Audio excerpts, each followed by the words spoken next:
dove trovo che persico? Ma che roba, il perforato a ferrare meno caro. Ma che... La Mottadelli alla cassa numero 5. I piselli, per favore, i piselli.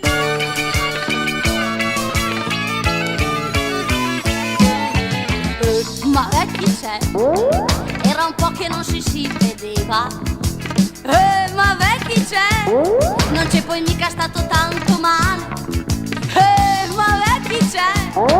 Ti pensavo proprio ieri. Magra, come sei bella magra.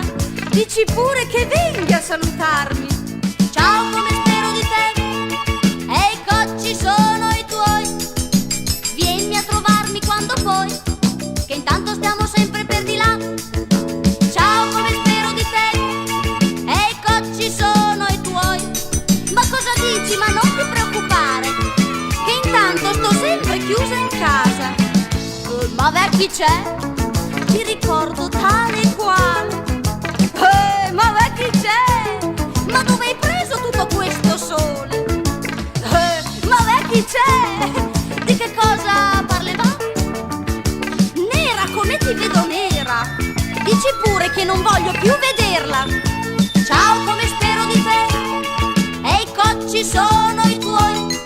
Anzi, adesso che mi ricordo poi, probabilmente si verrà poi via di là. Ciao, come spero di te. Ehi, cocci sono i tuoi. Se pensi di venire là da noi, fai una cosa, telefonami prima. Ma chi c'è? Cameriere, cagnoli.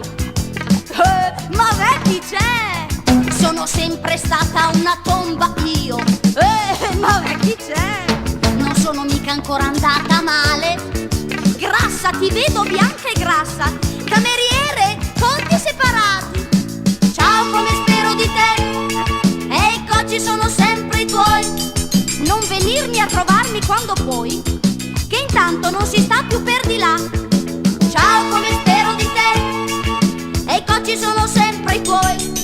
Anzi, adesso che mi ricordo bene, fai una cosa, stiamo a casa tua, bene. Ma guarda te la gente, ma guarda chi vado a incontrare. E vanno a fare un sentimento. Oddio, l'olio è caduto, signorina, se ho lasciato l'olio, il riso scappa, mottino, che ha avuto un altro male. Per favore, mi batta il parziale, non ho abbastanza soldi.